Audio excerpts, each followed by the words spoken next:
اعوذ باللہ من الشیطان الرجیم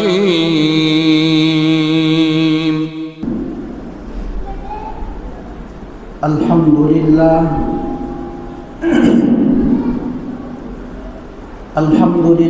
وکفا وسلام علی عباده الذین اصطفى اما بعد فقد قال اللہ تبارک وتعالی فی القرآن المجید اعوذ باللہ من الشیطان الرجیم بسم اللہ الرحمن الرحیم وَأَطِيعُوا اللَّهَ وَأَطِيعُوا الرَّسُولَ صدق اللہ العظیم عن البراء بن عازب رضی اللہ عنہ قال امرنا رسول اللہ صلی اللہ علیہ وسلم بعیادت المریض واتباع الجنازہ او کما قال علیہ الصلاۃ والسلام۔ بزرگان محترم، اسلامی اور دینی بھائیوں، گزشتہ جمعے کے خطبے میں ہماری گفتگو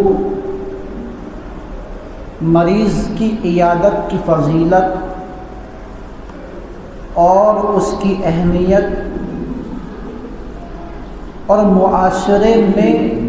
مریض کی عیادت ایک بھولی ہوئی سنت کے عنوان پر تھی، اور اپنے علم کی وسعت کے بقدر اس موضوع کے ذیل میں قرآن و حدیث کے مطابق روشنی ڈالی گئی تھی، لہذا مریض کی عیادت کے فضائل، مریض کی عیادت کی اہمیت آپ حضرات کے سامنے آ گئی تھی، لیکن میں آپ کو بتاتا چلوں کہ جب کسی کام کو کیا جاتا ہے یا کوئی عبادت کی جاتی ہے تو جب اس کام کو اور اس عبادت کو اس کے آداب اور اصول کے ساتھ کی جاتی ہے، اس کی شرائط کے ساتھ کی جاتی ہے، تو پھر وہ انسان کے لیے دنیا کے اندر کامیاب ہونے کا ایک بہترین ذریعہ بھی بن جاتی ہے، اور آخرت میں بھی انسان کو سرخ روئی حاصل ہو جاتی ہے۔ اور اگر کسی کام کو اس کے آداب کے ساتھ، اس کی شرائط کے ساتھ نہیں کیا جاتا تو ظاہر ہے کہ انسان کہیں نہ کہیں اس کام سے نقصان اٹھاتا ہے۔ جس طرح سے نماز اور دیگر عبادتوں کے کچھ آداب ہیں، کچھ شرائط ہے جن کا لحاظ رکھ کر اگر وہ عبادتیں کی جائے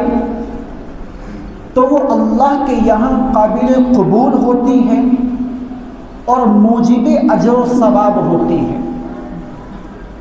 اور اگر ان عبادتوں کو ان کی آداب کی رعایت کے ساتھ ادا نہ کیا جائے تو پھر وہ بجائے ثواب کے گناہ اور اللہ کے عتاب کا سبب بن جاتی ہے۔ مثلا آپ نماز کو لے لیجیے، نماز ایک اسلام کا اہم فریضہ ہے، اہم رکن ہے، اہم عبادت ہے۔ اگر نماز کو نماز کے آداب، نماز کے واجبات، نماز کے سنن اور مستحبات کے ساتھ ادا کیا جاتا ہے تو انسان کے لیے نماز قابل اجر بن جاتی ہے، اور اگر نماز کو اس کی آداب کی رعایت کے بغیر ادا کیا جاتا ہے تو پھر وہی نماز اللہ کے یہاں سے اس کے منہ پر مار دی جاتی ہے۔ مثلا نماز کو اگر کوئی انسان اوقات مکروہہ میں پڑھے یا قبلے کا رخ کیے بغیر نماز کو ادا کرے تو آپ بتائیں کہ وہ نماز مقبول ہوگی یا مردود؟ ظاہر ہے کہ وہ مردود ہوگی۔ اسی طرح رسول اللہ صلی اللہ علیہ وسلم نے مریض کی عیادت کے، مریض کی تیمارداری کے بھی بہت سے آداب بیان فرمائے ہیں، اپنے قول و عمل کے ذریعے سے بہت سے آداب بیان فرمائے ہیں۔ اگر مریض کی عیادت ان آداب کی رعایت کے ساتھ کی جاتی ہے تو ظاہر ہے کہ وہ مریض کی عیادت صحیح معنی میں عیادت شمار ہو جاتی ہے اور عیادت کا مقصد بھی حاصل ہو جائے گا۔ لیکن اگر عیادت کو اس کے آداب کی رعایت کے بغیر ادا کیا جائے تو ظاہر ہے کہ اس کا مریض کی ذات کو بھی نقصان ہوتا ہے اور انسان کی خود کی ذات کو بھی نقصان ہوتا ہے جو عیادت کرنے والا ہوتا ہے۔ آج کل ہمارے معاشرے میں جب لوگ عیادت کرتے ہیں تو ان آداب کا لحاظ نہیں رکھتے، جس کا نتیجہ یہ ہوتا ہے کہ مریض کو راحت اور آرام پہنچانے کے بجائے مریض کی عیادت کرنے میں، مریض کی تکلیف میں مزید اضافہ ہو جاتا ہے اور اس کو پریشانیاں ہوتی ہیں، اس کو دقتیں ہوتی ہیں اور اللہ کی ناراضگی کا سبب بن جاتی ہے۔ لہذا اسی صورتحال کو پیش نظر رکھ کر اس مختصر سبق میں آپ حضرات کے سامنے مریض کی عیادت کے کچھ آداب بیان کیے جاتے ہیں۔ مریض کی عیادت کرنے والوں کو چاہیے کہ وہ ان کو ملحوظ رکھے اور ان پر عمل کرے تاکہ مریض کی عیادت کرتے وقت مریض کو راحت اور خوشی کا باعث بن سکے اور آپ کے ثواب اور اجر میں وہ اضافے کا باعث بن سکے۔ سب سے پہلا جو ادب ہے مریض کی عیادت کرنے کا، جو سب سے پہلا ادب ہے وہ آپ حضرات کے سامنے گزشتہ جمعے میں نے مختصر طور پر اس کو بیان کیا تھا۔ سب سے پہلا ادب یہی ہے کہ جب مریض کی عیادت کی جائے تو اس میں صرف اور صرف اللہ کی رضا ہو، اللہ کی خوشنودی ہو، اللہ کی رضا کے لیے مریض کی عیادت کی جائے، یعنی دنیاوی کوئی اغراض نہ ہو، نفسانی کوئی مقصد نہ ہو اور سامنے والے کو دکھلاوا نہ ہو، نام و نمود اس کے پیش نظر نہ ہو۔ اس لیے کہ اگر مریض کی عیادت کرتے وقت یہ تمام نیتیں آ جاتی ہیں تو ظاہر ہے کہ اس کا کوئی فائدہ نہیں ہوتا، بلکہ وہ عمل انسان کا ضائع ہو جاتا ہے اور اللہ کے یہاں سے اس کے عمل کو اس کے منہ پر مار دیا جاتا ہے اور کہہ دیا جاتا ہے کہ جس کو دکھلانے کے لیے تو نے یہ عمل کیا ہے اس کا ثواب بھی اسی کے یہاں جا کر کے آپ حاصل کر لیں۔ لہذا سب سے پہلا ادب کہ اگر مریض کی عیادت ہو وہ اللہ کی رضا کے لیے ہو۔ آج کل ہمارے معاشرے میں مریض کی عیادت بھی ایک رسم بن کر کے رہ گئی ہے، یعنی جب مریض کی عیادت کی جاتی ہے تو اس کو نیک کام سمجھ کر کے نہیں کیا جاتا، اس کو اسلامی اور انسانی حق سمجھ کر کے نہیں کیا جاتا، بلکہ اس کو بوجھ سمجھ کر کے انجام دیا جاتا ہے۔ میں نے گزشتہ ہفتے آپ کو بتایا تھا کہ اگر کسی کا کوئی تعلق والا، کوئی رشتہ دار بیمار ہو جاتا ہے تو اس کے لیے یوں کہا جاتا ہے کہ بھائی میرا فلاں رشتہ دار، فلاں تعلق والا بیمار ہے، کافی دنوں سے بیمار ہے، مجھے اس کی عیادت کے لیے جانا ہے۔ اگر میں اس کی عیادت کے لیے نہیں گیا تو وہ شکایت کرے گا، وہ کہے گا کہ آپ مجھے دیکھنے کے لیے نہیں آئے۔ تو گویا کہ جو سامنے یعنی مقصد ہوتا ہے وہ انسانی حق نہیں ہوتا، اسلامی حق نہیں ہوتا، بلکہ اس کی شکایت کا خوف زیادہ رہتا ہے، یعنی اسلامی حق سمجھ کر کے اس کام کو انجام نہیں دیا جاتا۔ بلکہ نام اور نمود زیادہ ہوتا ہے۔ اور اب اگر آپ اندازہ لگائیں تو اب تو صرف اور صرف اگر عیادت رہ گئی ہے تو وہ صرف تعلق والوں کے لیے رہ گئی، رشتہ داروں کے لیے رہ گئی ہے۔ عام مسلمانوں کی عیادت کا اہتمام نہ تو عوام کرتی ہے اور نہ خاص کرتے ہیں۔ خاص سے مراد عوام سے مراد ہے یعنی یہ معاشرے کے لوگ، اور خاص سے مراد ہے علماء، اسی طرح سے حکماء، اسی طرح سے جو ہے محلے کے چودھری، اسی طرح سے محلے کے پردھان، گاؤں بستی کے پردھان، یعنی جو ان کی عیادت کا جو مقصد ہوتا ہے وہ اسلامی حق نہیں ہوتا، وہ انسانی حق نہیں ہوتا، وہ اللہ کو راضی کرنے کی نیت نہیں ہوتی، بلکہ دکھانے کی نیت سے عیادت کی جاتی ہے۔ عام مسلمانوں کی عیادت کا اہتمام نہیں کیا جاتا، بلکہ جہاں اپنا نفع نظر آتا ہے، اپنا فائدہ دکھتا ہے، یہاں سے ووٹ میں اضافہ ہو سکتا ہے، یہاں سے میری پہنچ بن سکتی ہے، یہاں سے مجھے کچھ نفع حاصل ہو سکتا ہے، ہدیہ ہاتھ آ سکتا ہے، تو یعنی یہ خاص کا بھی کام ہو گیا۔ خاص سے مراد ہے، میں نے آپ کو بتایا، علماء حضرات ہیں، گاؤں کے پردھان ہیں، گاؤں کے محلے کے چودھری ہیں، حکماء ہیں، یہ تمام کی تمام نیت بھی آج اسی طرح ہو گئی کہ وہ عام مسلمانوں کی عیادت کا اہتمام نہیں کرتے، بلکہ تعلق والوں کی عیادت کا اہتمام کرتے ہیں، جبکہ مسلمانوں یہ اسلامی حق ہے، یہ ایک اسلامی حق ہے، انسانی حق ہے، جس کی ادائیگی تمام تعلقات کو ایک طرف رکھ کر اسلامی اور ایمانی قوت کی بنیاد پر ادا کرنی ضروری ہے۔ نیز ایک مسلمان کے اوپر یہ حق تو ہے ہی کہ وہ ایک اپنے بھائی کی بیماری میں اس کی مزاج پرسی کرے، اس سے پوچھے، لیکن اس سے آگے بڑھ کر بھی اسلام نے تو یہاں تک بھی تعلیم دی ہے کہ انسانیت کی بنیاد پر اپنے برادران وطن یعنی غیر مسلم بھائیوں کی مزاج پرسی کرنا، ان کی بیماری میں ان کا حال چال معلوم کرنا، یہ بھی اجر سے خالی نہیں ہے، یہ بھی ثواب سے خالی نہیں ہے۔ ایک آپ کا پڑوسی ہے، غیر مسلم ہے، برادران وطن ہیں، لیکن وہ آپ کے سامنے آپ کو پتہ ہے بیمار ہے، تو اگر آپ اللہ کی رضا کے لیے اور ایک انسانی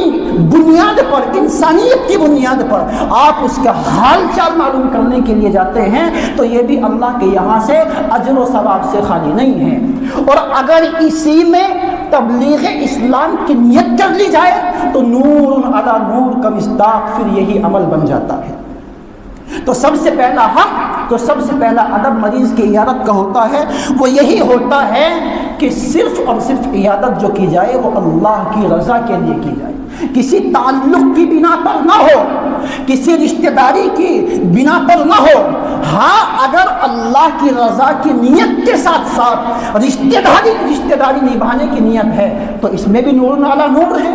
یعنی سب سے پہلی جو نیت ہونی چاہیے وہ اللہ کو راضی کرنے کی ہونی چاہیے، اس کے بعد آپ تعلق نبھاتے ہیں، رشتہ داری نبھاتے ہیں تو یہ نور علی نور ہے۔ سب پہلا حق ہے کہ مریض کی اگر عیادت کی جائے تو وہ اللہ کی رضا کے لیے۔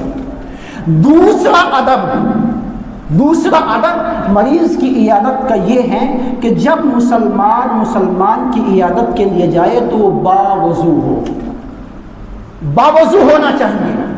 اپنے بھائی کا حال چال معلوم کرنے کے لیے جا رہے ہو تو پہلے وضو کر لو۔ آج کل اس سنت کو معاشرے سے نہیں بلکہ ذہنوں سے مٹا دیا گیا ہے، کہیں سے کہیں تک بھی ذہن میں یہ بات نہیں آتی کہ ہم اپنے مسلمان بھائی کی عیادت کے لیے جا رہے ہیں تو اس کے لیے ہم وضو کر لیں، جبکہ باوضو عیادت کرنا مسنون ہے، سنت ہے۔ یہ حضرت انس رضی اللہ تعالیٰ عنہ سے روایت ہے، وہ فرماتے ہیں میرے آقا نے فرمایا کہ جس نے اچھی طرح سے وضو کیا اور وضو کرنے کے بعد کسی اپنے مسلمان بھائی کی عیادت کے لیے محض اللہ کی رضا کے لیے عیادت کے لیے گیا تو اللہ کے نبی فرماتے ہیں کہ اللہ تبارک و تعالیٰ کے یہاں سے اس کو 60 برس چلنے کی مسافت کے بقدر جہنم سے دور کر دیا جائے۔ اللہ اکبر، کتنا چھوٹا سا عمل، بہت مختصر سا عمل، اور اجر اور ثواب کتنا بڑا، یعنی 60 برس 60 سال تک انسان پیدل چلتا رہے چلتا رہے چلتا رہے، 60 سال میں جا کر اس منزل پر پہنچے۔ اتنی دور اس چھوٹے سے عمل کی وجہ سے انسان کو جہنم سے کر دیا جاتا ہے۔ مسلمانوں بتاؤ کس کی خواہش نہیں ہے کہ اس کو جہنم سے دور کر دیا جائے؟ ہر ایمان والے کی، ہر مسلمان کی یہ خواہش ہوتی ہے کہ بس کسی نہ کسی طرح سے اس کو جہنم سے بچا لیا جائے، جہنم سے دور کر دیا جائے۔ تو میرے بھائیوں، یہ جہنم سے بچنے کا بہت مختصر چھوٹا سا عمل ہے۔ آپ اپنے بھائی کی بیماری میں حال چال معلوم کرنے کے لیے جا رہے ہیں، مزاج پرسی کے لیے جا رہے ہیں، وضو کر لے۔ خدا کی قسم 2 یا 3 منٹ آپ حضرات کو وضو کرنے میں لگے گی۔ اچھے طریقے سے اگر آپ وضو کریں گے تو یہ 2 یا 3 منٹ آپ کو لگے گی، لیکن آپ کو ثواب کتنا بڑا، اجر کتنا بڑا، یعنی جہنم سے آپ کو 60 سال چلنے کے برابر دور کر دیا جائے گا۔ حضرت زین العرب رحمۃ اللہ علیہ کہتے ہیں کہ باوضو عیادت کرنے کی ایک حکمت یہ بھی ہے، ایک حکمت یہ بھی ہے کہ جب انسان مریض کی عیادت کرتا ہے تو وہ عبادت کرتا ہے، اور عبادت کے اکمل ہونے کے لیے باوضو ہونا شرط ہے۔ جیسے نماز مکمل کرنے کے لیے باوضو ہونا شرط ہے، تو اسی طرح سے مریض کی عیادت بھی ایک عبادت ہوتی ہے، اور عبادت اکمل طریقے سے اسی وقت ہوتی ہے جب کہ انسان باوضو ہو۔ شارح مشکات علامہ طیبی رحمۃ اللہ علیہ کہتے ہیں کہ ایک حکمت باوضو عیادت کرنے کی یہ ہے کہ جب انسان اپنے کسی بھائی کی عیادت کے لیے جاتا ہے تو نبی پاک علیہ الصلوۃ والسلام کا حکم ہے کہ وہ اپنے بھائی کے لیے دعا کرے، اللہ اس کو شفا عطا کر دے۔ تو جب وہ باوضو ہوتا ہے اور اللہ سے دعا کرتا ہے تو باوضو ہونے کی وجہ سے اس کی دعا کے قبول ہونے کی زیادہ امید ہوتی ہے۔ شارح مشکات علامہ طیبی رحمۃ اللہ علیہ نے باوضو عیادت کرنے کی حکمت بیان فرمائی ہے۔ تو بات آئی، سب سے پہلا ادب عیادت کرنے کا یہ ہے کہ اللہ کی رضا کے لیے ہو، دوسرا ادب یہ ہے کہ باوضو عیادت کی جائے، تیسرا ادب یہ ہے کہ مریض کے پاس بیٹھ کر کے شور و غل نہ کیا جائے، ادھر ادھر کی بے ضرورت باتیں نہ کی جائے۔ بہت سے لوگوں کو دیکھا ہے بے خواہ کی فالتو باتیں مریض کے پاس بیٹھ کر کے کبھی ادھر کی کبھی ادھر کی کس سے کہانیاں چھیڑ دیتے ہیں، اور گھنٹوں گھنٹوں اس مریض کو تکلیف پہنچاتے ہیں۔ بیچارہ شرم و حیا کی وجہ سے نہیں کہہ پاتا، لیکن اس کو اندازہ نہیں ہو پاتا کہ اس کو تکلیف بھی ہو رہی ہے۔ اور چوتھا ادب یہ ہے کہ مریض کے پاس بہت کم بیٹھنا چاہیے، بہت کم بیٹھا جائے، بس جائے، سلام ہو، السلام علیکم ورحمۃ اللہ، حال چال معلوم کرے، دعائیں دے، دعا کو کہے، کیونکہ نبی پاک علیہ الصلوۃ والسلام نے کہا ہے کہ اپنے بھائی مریض سے دعا کرایا کرو۔ تو اس لیے میرے بھائیوں، یہ بھی ایک ادب ہے کہ مریض کے پاس بہت کم بیٹھا جائے۔